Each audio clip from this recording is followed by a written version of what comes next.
আমি এক জায়গায় ঈদের নামাজ পড়াতে গিয়েছিলাম, তো নতুন জুতো পরে গেছি। আমার তখন ছোট মেয়ে জন্ম নিয়েছে সেই বছরে। তো আমি মনে মনে করেছি ঈদের নামাজ পড়ে একটু বিটির সঙ্গে দেখা করব। বেরিয়ে দেখছি ইমামের মালগুলি চালিয়ে দিয়েছে। আমি বললাম, আল্লাহ, মনে হয় আমার মতন সেও শ্বশুর ঘর যাবে, আল্লাহ তুমি তাকে ক্ষমা করে দিও। আমি ক্ষমা করে দিয়েছি। তা না হলে মসজিদ থেকে কখনো জুতো চুরি হয়? কি বললেন? জুম্মার দিনে এসছে ছিঁড়া চপ্পল পরবে, আর যখন বেরুচ্ছে নতুন জুতো পরে। কি বললেন? ধরা পড়ে গেলেই বলবে বুঝতে পারিনি তো, এটা তো। আর না ধরা পড়লি মাল চলে গেল। ঠিক কিনা? হ্যাঁ, আমি এক জায়গায় ঈদের নামাজ পড়াতে গিয়েছিলাম, তো নতুন জুতো পরে গেছি। আমার তখন ছোট মেয়ে জন্ম নিয়েছে সেই বছরে। তো আমি মনে মনে করেছি ঈদের নামাজ পড়ে একটু বিটির সঙ্গে দেখা করব। বেরিয়ে দেখছি ইমামের মালগুলি চালিয়ে দিয়েছে। আমি বললাম, আল্লাহ, মনে হয় আমার মতন সেও শ্বশুর ঘর যাবে, আল্লাহ তুমি তাকে ক্ষমা করে দিও। আমি ক্ষমা করে দিয়েছি। কিন্তু শুনে রেখে দেন, একটা কথা মাথায় রাখবেন, কেউ যদি মনে করে মসজিদ থেকে যখন চপ্পল চুরি হয় নামাজিরা চোর, না, নামাজি চোর নয়, চোর নামাজি সাজে। চোর নামাজি সাজে। মসজিদ কখন প্রবেশ করবে আর কতক্ষণ থাকবেন এটাও আমার আল্লাহ শিখিয়েছে। কেউ যদি বলে দুনিয়াতে দাড়ি রেখেছে, নামাজ পড়ছে, মাথায় টুপি আছে, তসবিহ আছে, লম্বা জামা আছে, সুবহানাল্লাহ সুবহানাল্লাহ করছে মসজিদে, আর সে যদি আপনাকে বলে আমি তো কোনো কাজই করি না, শুধু মসজিদে আল্লাহ আল্লাহ করি, আল্লাহ আমার সংসার চালায়, তার নাম হচ্ছে চোর। তার নাম কি বললাম?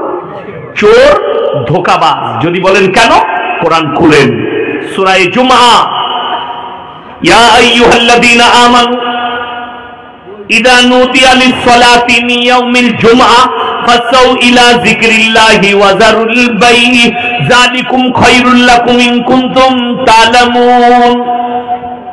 হে আমার নবী, যখন তোমাদেরকে পৃথিবীর মানুষ জুম্মার জন্য ডাক দেওয়া হবে, বেচা কিনা বন্ধ করো, ব্যবসা বাণিজ্য খেতি বাড়ি বন্ধ করো, আল্লাহর ঘরের দিকে ধাবিত হও। কতক্ষণ থাকবেন? পরের আয়াতে আল্লাহ বললেন, ফাইদা কুদিয়াতিস সালাতু ফান্তাশিরু ফিল আরদি ওয়াবতাগু মিন ফাদলিল্লাহ ওয়াজকুরুল্লাহা কাসীরান লাআল্লাকুম তুফলিহুন। হে আমার নবী, বলে দাও, যখন তোমাদের নামাজ পূর্ণ হবে আবার তোমরা হালাল রুজির সন্ধানে পৃথিবীতে ছড়িয়ে পড়ো। জোরে বলুন সুবহানাল্লাহ। মসজিদে থাকার প্রয়োজন নাই। আপনি বললেন ওলি কাকে বলে, পরেজগার কাকে বলে, তাকওয়া অর্জনকারী কে, শুনে নেন। আপনি বললেন ইয়াসিন ভাই, আমি 5 ওয়াক্তের নামাজ পড়ি, আর কালিয়াচক বাজারে গিয়ে আমি একটু সবজি বিক্রি করি, আমি গোলাপগঞ্জে গিয়ে একটু আলু পেঁয়াজ বিক্রি করি, এই লোকটা হচ্ছে মুমিন, এই লোকটা হচ্ছে পরেজগার, এই লোকটাই হচ্ছে আল্লাহর বন্ধু। যে বলে আমি কোনো কাজ করি না, আমি শুধু আল্লাহ আল্লাহ করি, তার নাম চোর। আপনাদেরকে বুঝিয়ে দিই, অনেক আলেম উলামারা জানে, আর যারা শুনেছে তারা জানে। এক সময় আল্লাহ নবী সাল্লাল্লাহু আলাইহি সাল্লামের লাশ চুরি করতে এসেছিল মদিনায় 3 জন ইহুদি। ঘটনা শুনেছেন না শুনেননি? কজন বললাম? 3 জন ইহুদি। তাদের পা পর্যন্ত জামা, তারা সারা দিন কোরআন পড়তো, তাসবিহ করত, সুবহানাল্লাহ সুবহানাল্লাহ সুবহানাল্লাহ আলহামদুলিল্লাহ আল্লাহু আকবার সারা দিন করত। রাতের বেলায় মাটি কুড়ে শহরের বাইরে ফেলে আসতো। তারা হচ্ছে চোর। কথাটা বুঝাতে পারলাম? নবীর লাশ চুরি করতে এসেছিল। ওই জন্যে যদি কেউ লন্ডন থেকে পা পর্যন্ত জামা পরে চলে আসে, মনে করেন না। আমাদের দেশের রোগ কি জানেন? আরবে মুরগি বিক্রি করতো। কি বিক্রি করতো? মুরগি জবাই করে মুরগির মাংস বিক্রি করতো। দিয়ে ওইখানে আরবি শিখেছে, দিয়ে এসে এইখানে বলছে আসসালামু আলাইকুম মনি সাহেব, কাইফা হালুকা। মনি সাহেব মনে করছে শালা এত বড় শেখ এলো কোথা থেকে, পা পর্যন্ত জামা। কিন্তু তাকে যদি বলা হয় কোরআনের প্রথম আয়াতটা তাফসীর কর, পায়খানা ঘর খুঁজে বেড়াবে কোথায় ঢুকবো। কথা বুঝতে পারেননি? আরবি ভাষা আর কোরআনের ভাষা আসমান আর জমিনের ফারাক।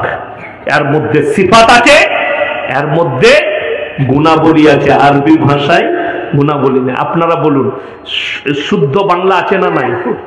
কথা বলে চলতি বাংলা। বর্ধমান, বীরভূম, মুর্শিদাবাদ, মালদার লোক আমরা চলতি বাংলা বলি, কিন্তু একটা সাধু বাংলা আছে, আছে না নাই? সেই সাধু বাংলা বলতে গেলে আমাদের দাঁত ভেঙে যাবে। আমরা চলতি বাংলাই বলি, তাই না? ওই জন্যে যারা চলতি আরবি শিখে এসে ইমাম সাহেবের কাছে ফটর ফটর করো না, বিপদে পড়ে যাবে।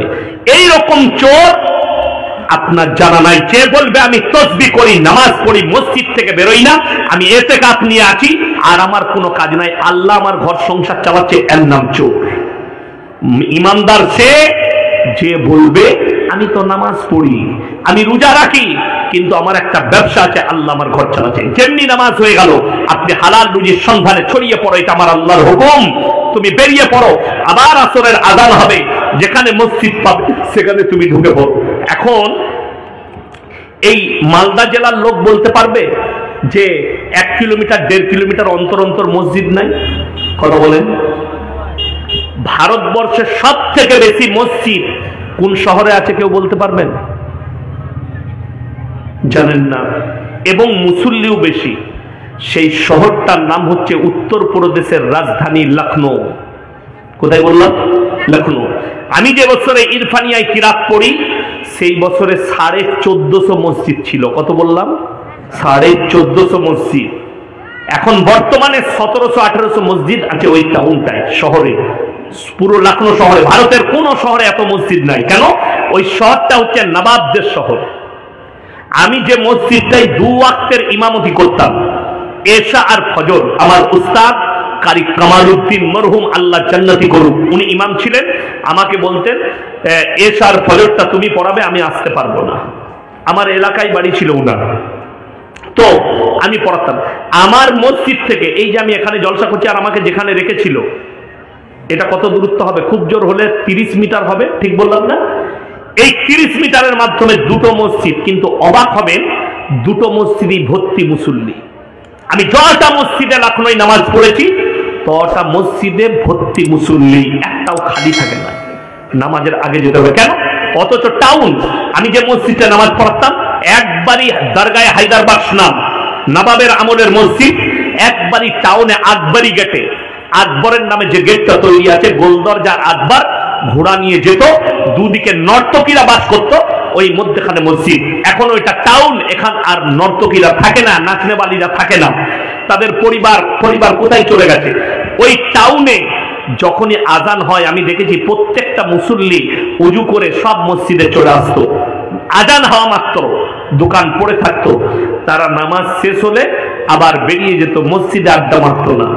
আমার বন্ধুগণ, আপনার ঘরে যখন আজানের মসজিদে ঘন্টি বাজবে আপনি আর কোনো জায়গায় থাকবেন না, মসজিদে প্রবেশ করুন। আপনার নামাজ পড়া এত সুযোগ, এত সুবিধা, বিশেষ করে মালদা জেলার মানুষ, মুর্শিদাবাদ জেলার মানুষ, এখানে এত কাছে কাছে মসজিদ। আমার বর্তমান জেলায় অত কাছে কাছে মসজিদ নেই। আমি হাই রোডে যখন জলসায় যাই কলকাতার দিকে, একবারই বর্ধমানে পালসিট পার করে মধ্যখানে 2 কিলোমিটার থেকে 3 কিলোমিটারের মাথায় একটা বাঁ হাতে একটা গ্রাম আছে, সেখানে মাঝে মাঝে আমি জুম্মা পড়ি মসজিদ। তা না হলে একবারই ডানকুনির কাছে 85 কিলোমিটারের মাথায় একটা খালি মসজিদ। হাই রোডে কটা বললাম? একটা, 85 কিলোমিটার। আর আমি যখন আমার বাড়ি থেকে আসছি ওমরপুর থেকে আপনার কালিয়াচক পর্যন্ত, আমার মনে হয় 70 থেকে 80টা মসজিদ পড়বে। ঠিক বললাম না ভুল বললাম? হাই রোডের 2 সাইডে খালি একটু করে 100 মিটার 200 মিটার ঢোকা, কয়েকটা 100-র ওপরে মসজিদ পড়বে। ওমরপুর বাজারেই তো, জঙ্গিপুর ওমরপুর বাজারে 10টা মসজিদ আছে, ধুলিয়ানে কয়েকটা মসজিদ আছে, আছে না নয়? কালিয়াচক বাজারে মসজিদ আছে, ফারাক্কায় মসজিদ আছে, কতগুলো মসজিদ, কিন্তু আমার ওই লাইনটাই মসজিদ নেই। তো আপনার এত সুযোগ, নামাজ কেউ ছাড়বেন না, সকলে জোরে বলুন ইনশাআল্লাহ। নামাজ কম্পালসারি। সহি দোয়া, হালাল দোয়া, সঠিক দোয়া। আল্লাহ তুমি আমাকে যে সন্তানি দাও, সুন্দর সুস্থ সবল নেক সালেহ আওলাদ দান করো, এটা হচ্ছে দোয়া। যে সন্তানি হোক, মেয়ে হোক নেক সালেহ সুন্দর, ছেলে হোক নেক সালেহ সুন্দর, আমাকে আওলাদ দান করো। আল্লাহর কাছে এই দোয়া হবে। জেনে রেখে দিবেন, কোরআন খুলে যারা বলছেন আপনার কোনো কৃতিত্ব নেই, আজকে আমাকে ইয়াসিনকে দেখছেন, আমার এলাকায় গিয়ে জিজ্ঞেস করুন, এখানে বর্তমানে অনেক ছেলের বিয়ে হয়েছে, বাচ্চা এখনো হয়নি, 1 মাস বিয়ে হয়েছে, 2 মাস বিয়ে হয়েছে, 3 মাস, এরকম লোক আছে না নাই? আছে। ইমানদারির সঙ্গে কেউ একজন বলুন তো, যার এই 3 মাস বিয়ে হয়েছে, কিংবা 2 মাস বিয়ে হয়েছে, সে বলুন তো আমার একটা ছেলে হবে, সে হবে প্রফেসর? বলতে পারবেন? চোর হবে না ডাকাত হবে, প্রফেসর হবে না ইঞ্জিনিয়ার হবে? আল্লাহ কত কুদরতওয়ালা জানেন। আপনি কোরআনটা বুঝতেই শিখেননি, কোরআনটাকে নিলেন না। আল্লাহ কোরআনে বলছেন সূরা দাহর প্রথম আয়াত, হালাতা আলাল ইনসানি হিনুম মিনাদ দাহরি লাম ইয়াকুন শাইয়াম মাযকুরা। হে আমার নবী বলো পৃথিবীর মানুষকে, হালাতা আলাল ইনসান হিনুম মিনাদ দাহরি লাম ইয়াকুন শাইয়াম মাযকুরা। তোমাদেরকে দুনিয়াতে পাঠাবার পূর্বে তোমার পরিবারে, তোমার এলাকায়, তোমার গ্রামে তোমার কোনো কালচার ছিল না। এটা কোরআন সূরা দাহরের প্রথম আয়াত। তোমার কোনো কালচার ছিল না, তোমার পরিবার জানতো না, তোমার আত্মীয় স্বজন জানতো না যে আমার পরিবারে একটা সন্তান হবে, ডাক্তার হবে, মাস্টার হবে, মৌলবি হবে, বক্তা হবে, প্রফেসর হবে। আমি আল্লাহ তোমাদেরকে পাঠিয়েছি, জোরে বলুন সুবহানাল্লাহ। ইন্না খালাকনাল ইনসানা মিন নুতফাতিন আমশাজ নাবতালিহি ফাজআলনাহু সামিয়াম বাসীরা। একজন নারী এবং পুরুষ, স্বামী এবং পুরুষ একত্রিত হয়ে তোমরা তোমাদের স্ত্রী জরায়ুতে 1 ফোঁটা পানি নিক্ষেপ করেছো, নিসাজ। সেখান থেকে আমি আল্লাহ রাব্বুল আলামিন তার গর্ভে ওই পানি থেকে রক্তপিণ্ডলি, রক্তপিণ্ডলি থেকে মাংসপিণ্ডলি, মাংসপিণ্ডলি থেকে আমি আল্লাহ তাআলা আকৃতি দিয়েছি, রূহটাও আমি দান করেছি। আমার ভাই, আমার মা বোন, আপনার কোনো কৃতিত্ব নেই। যারা মনে করছেন আমি ছিলাম বলে আমার বাচ্চা পয়দা হয়েছে, ভুল, রং। আল্লাহ এটাও প্রমাণ করিয়েছে আমি আল্লাহ যদি ইচ্ছা করি বাপের প্রয়োজন হবে না, আমি বিনা বাপে বাচ্চা দান করতে পারি। পারেন না? পারেন না? সকলে জোরে বলুন। আল্লাহ তার দলিলও দিয়েছে। এটা বেঈমান কাফেরের জন্য, মুশরিকদের জন্য, যারা আমার আল্লাহ বিশ্বাস রাখে না। আল্লাহ তাআলা প্রমাণ দিয়েছেন কোরআনে সূরা মারইয়াম।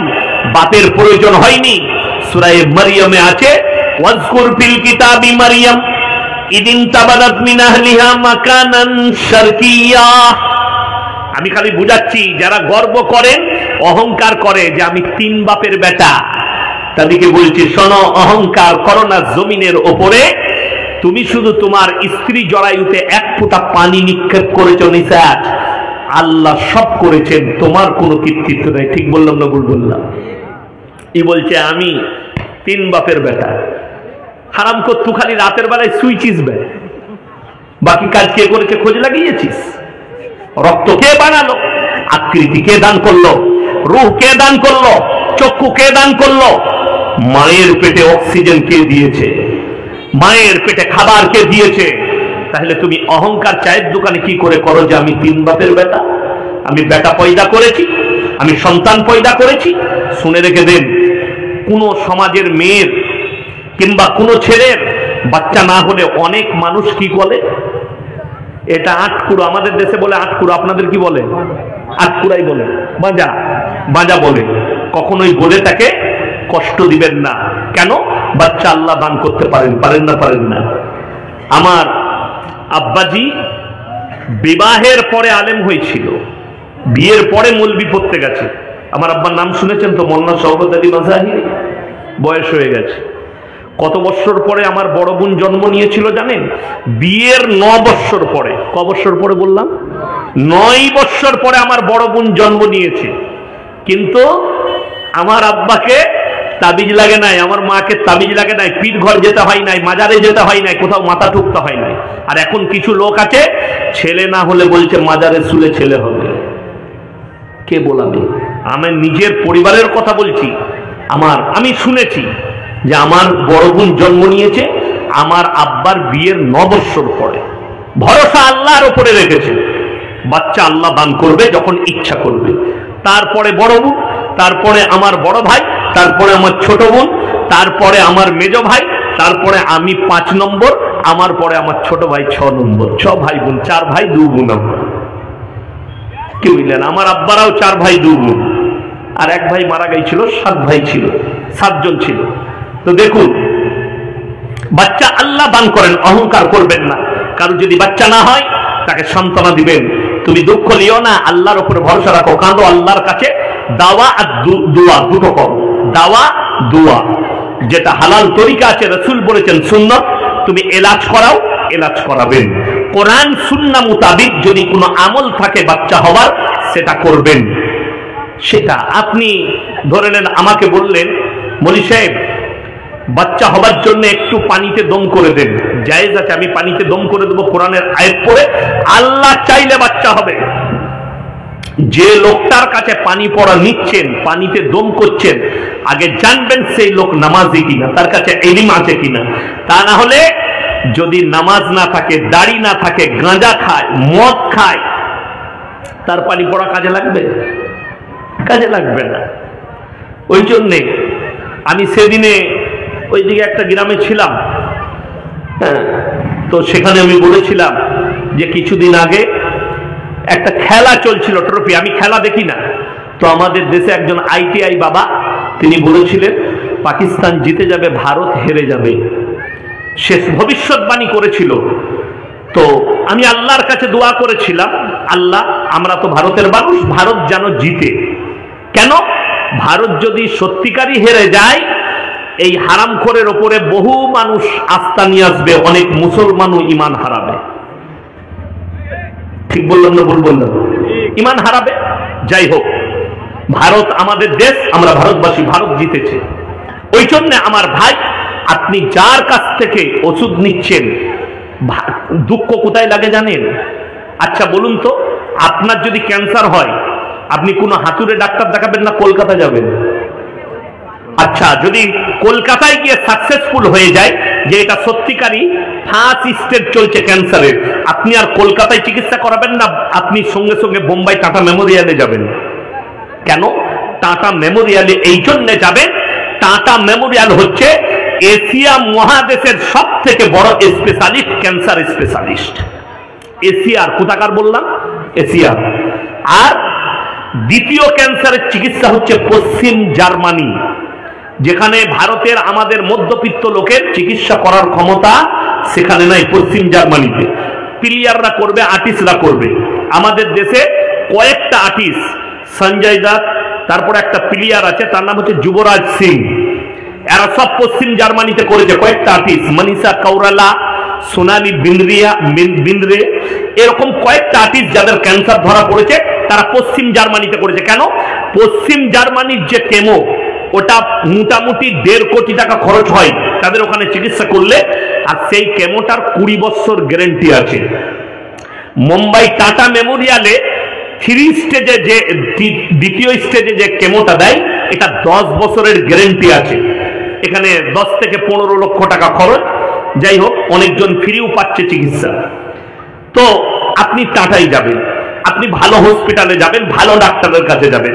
আপনি চিকিৎসার জন্য ভালো ডাক্তারের কাছে যাচ্ছেন, সন্তান হচ্ছে না, আপনি একটা ভালো মৌলবীর কাছে পরামর্শ নেবেন না? কথাটা বুঝতে পেরেছেন না পারেন? আপনি ভালো মৌলবী, ভালো আলেমের কাছে, সৈয়দ আলেম, যিনি শিরকে ডুবে নাই, যিনি বেদাতে ডুবে নাই, যিনি কুফরি করেন না, সেরকম মৌলবীকে আপনি বলবেন না? আমার কাছে মোবাইলে মেসেজ আছে, একজন পাঠিয়েছে, তার বাড়িতে কেউ মনে হয় কালা জাদু করেছে, বাড়িতে কষ্ট চলছে। আমি বললাম সকালে 10টার পরে ফোন দিবেন, আমি আপনার সাথে কথা বলবো কিভাবে, কোন দোয়ার দ্বারা কিভাবে কাটবে, কোন কোরআনের আয়াতের দ্বারা কাটবে, কি আমল করলে কাটবে, এটা আমি কালকে বলবো সেই ভাবে। আমার বন্ধুগণ, আমার ভাই, ওই জন্য মাথায় রাখবেন, বাচ্চা আল্লাহ দান করেন, আল্লাহর উপরে সবাই ভরসা রাখবেন। জোরে বলুন ইনশাআল্লাহ। কোরআনে আছে সূরা মারিয়ামে, ওয়াজকুর ফিল কিতাবি মারিয়াম ইদিন তাবাদাত মিন আহলিহা মাকানান শারকিয়্যা। মরিয়ম যখন পূর্ব দিকে এক স্থানে একটা ঘরের মধ্যে নিজেকে বন্দী করলো। মরিয়ম মানে হচ্ছে ঈসা নবীর মা। কার মা বললাম? হযরত ঈসা মসিহর মা, তিনি হচ্ছেন মরিয়ম। তিনি পূর্ব দিকে এক স্থানে নিজেকে পর্দা করে নিল। কোরআনে তারপরের আয়াতে আছে, ফাত্তাখাযাত মিন দুনিহিম হিজাবান ফাআরসালনা ইলাইহা রূহানা ফাতামাসসালা লাহা বাশারান সাওয়্যা। আমি আমার মরিয়মের গৃহে, সে যে রুমে বন্দী ছিল, আমি মানুষ রূপে আমার জিবরিল আমিনকে প্রেরণ করলাম, যাতে মরিয়ম ভয় না খেয়ে যায়। মরিয়ম বললে, তুমি যদি সত্যিকারী মানুষ হও, আমি একজন সতী সাবিত্রী নারী, তুমি আমার গৃহ থেকে বেরিয়ে যাও। জিবরিল আমিন বললে, তোমার ঘর চারিদিকে বন্ধ, আমি প্রবেশ কি করে করলাম? আমাকে আল্লাহ মানুষ রূপে পাঠিয়েছেন, আমি আল্লাহর ফেরেশতা জিবরিল আমিন, তোমাকে একটা পুত্র সন্তানের সুসংবাদ দিতে এসেছি আল্লাহর তরফ থেকে। জোরে বলুন সুবহানাল্লাহ। সঙ্গে সঙ্গে মারিয়াম উত্তর করলো, আমাকে কোনো পুরুষ মানুষে স্পর্শ করেনি, আমি কোনো ব্যভিচারিণী নয়, আমার কেমন করে বাচ্চা হতে পারে? জিবরিল আমিন বললেন, আমার আল্লাহ যদি বলে কুন হয়ে যা, সঙ্গে সঙ্গে হয়ে যাবে, এটা আল্লাহর ইচ্ছা। তোমার গর্ভে আল্লাহ নিজের পয়গম্বরকে পাঠাবেন। জোরে বলুন সুবহানাল্লাহ। বাপের প্রয়োজন হলো না। এখানে একটা পয়েন্ট